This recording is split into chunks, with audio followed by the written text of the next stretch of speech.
We'll start with Seth Emerson and Mike Griffith.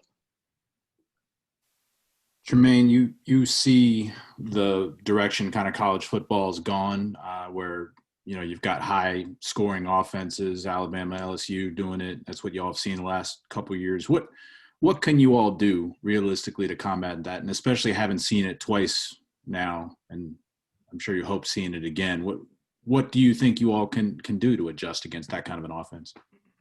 I mean, it just comes down to your game plan and how well you can execute it, and how well you can do to not make any mistakes. It's a football game. There's a winner and a loser, and usually the loser makes the most mistakes. So you just got to do better at not making as much mistakes. Hopefully none.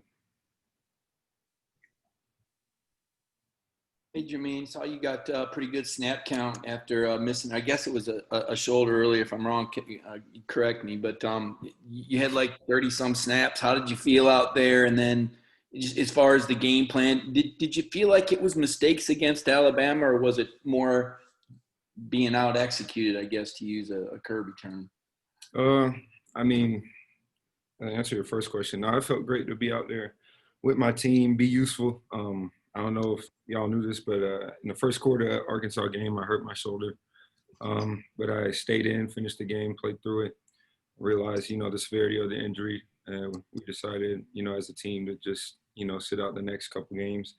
And then coming into Bama week, it just felt great to be out there and, like I said, be useful for my team and be available in any way I can. And can you ask the second part of the question again? I forgot. Yeah. I was asking about, they had some success. Was that schematic, or was it a matter of execution? I mean, when you have two teams, I mean, they have a pretty great team, and we have a pretty great team. So when you have teams like that with players like that, plays are going to be made. Like I said, you can only hope that either your team makes more plays or your team also makes the least amount of mistakes. So, I mean, like I said, it's a football game. Things happen, and things happened a little more in their favor, and they executed very well. Anthony Dasher, then Dean Legge.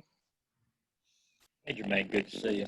What's been different since you were as far as the amount of havoc you guys have been able to create this season opposed to this time last year? Just got more and more experience, it's more comfortable in the system. Kind of what is it, according, in your opinion? I mean, I don't know. We've just been cutting loose. It's been a big point of emphasis at practice. The ball, get the ball. So, I mean, I think it's just been guys playing fast and trusting their technique, going out there and making plays. I mean, it's been no secret formula or anything like that. We've made a more emphasis about the ball, and we've been trying to go out there and attack it as much as we can. Thank you.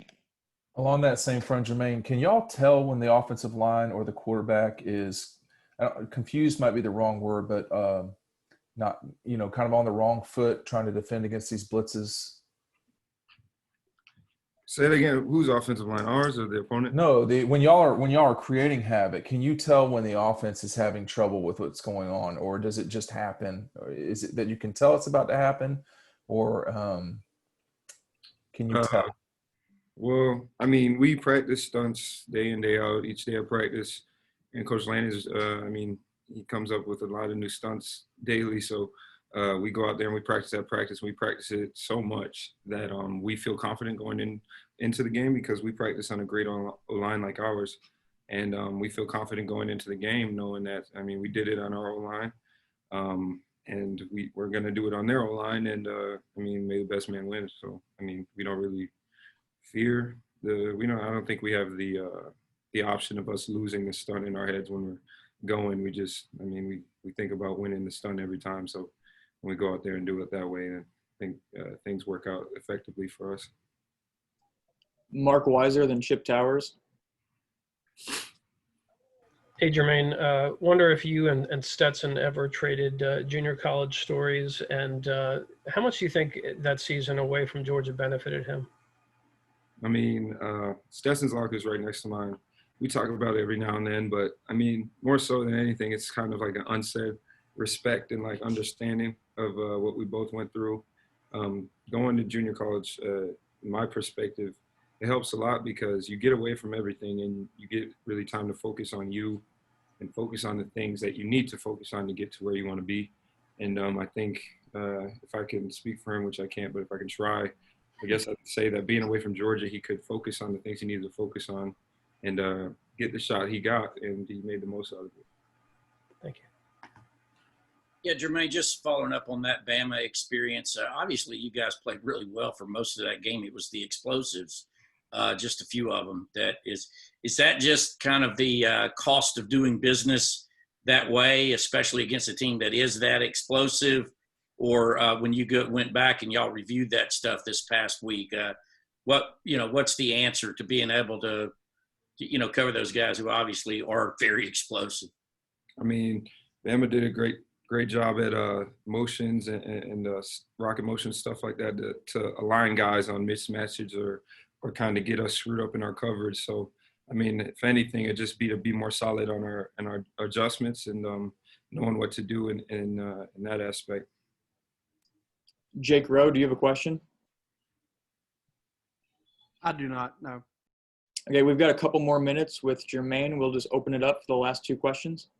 Jermaine, this is Chip again. Just specifically on Kentucky, you guys have had a week off. The rest of the season is ahead of you. You know what you guys have to do to get back to Atlanta. Where does Kentucky fall in all that, and how do you feel about this matchup this weekend? I mean, it's like going into every other game. Our team does a pretty good job of staying consistent in our mindset. We hold a pretty big standard to ourselves, regardless of what team we play. So we're going to go out there and practice like we usually do, and hopefully go out there and win on Saturday.